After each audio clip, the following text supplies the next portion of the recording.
Okay, let's begin our descent preparation. I'm doing a flight Ahmedabad to Delhi and I'm nearing Delhi right now at flight level 330. First things first, you need the weather information for your destination.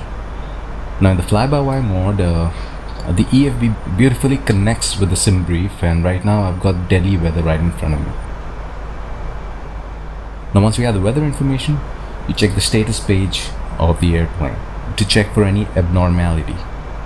Based on that, you will do the landing performance calculation. Now for the performance calculation, I use this simple Excel sheet that I found on flightsim.2.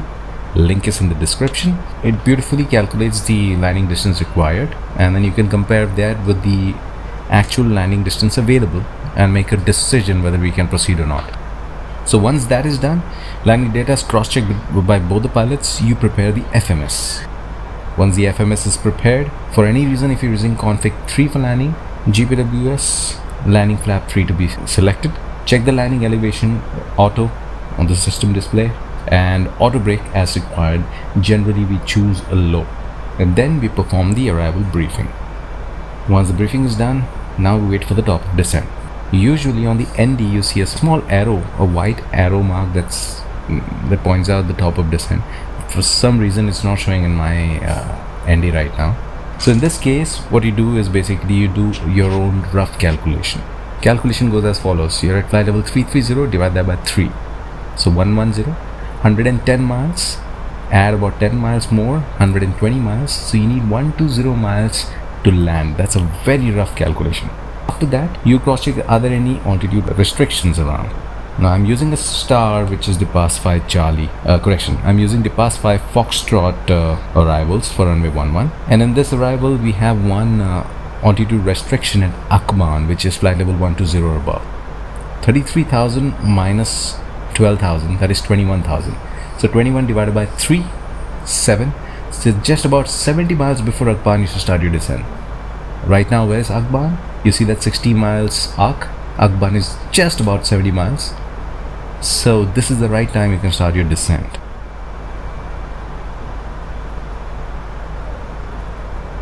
I'm doing a managed descent, thrust idle descent, cross-checked on the FMA.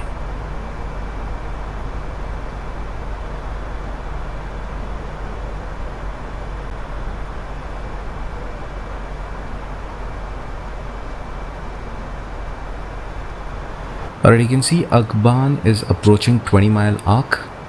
So 3 2s are 6. That means at 20 miles you'll be losing 6,000 feet. Right now we are at 164, 163 and reducing. It's just approaching 16,000 feet. So if you continue this descent rate, you'll be losing 6,000 feet, and by the time you reach Akban it'll be 10,000. So you need to reduce your vertical speed.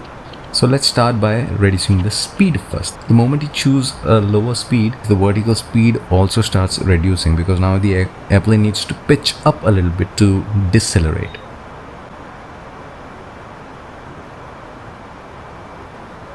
So the moment you reach the required speed, the vertical speed goes back to normal. So the vertical speed has gone down to what, 1,600 or something, 1,700 now. So the best way now, you choose vertical speed, selected vertical speed, and let's make it 1,000 to make sure that you don't cross Akban below 120.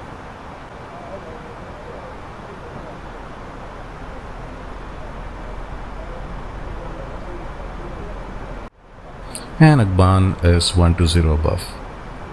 Next waypoint, Delta Papa 510. Max is 230 knots and should be 100 or below. Let me choose 9,000 feet on the FCU and 230 knots. And let's go open descent. Thrust idle, open descent.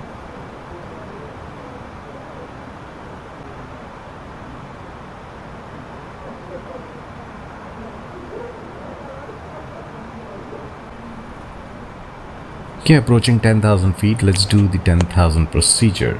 Landing lights on. Seatbelts on. On the EFIS panel, let's choose constrained, LS.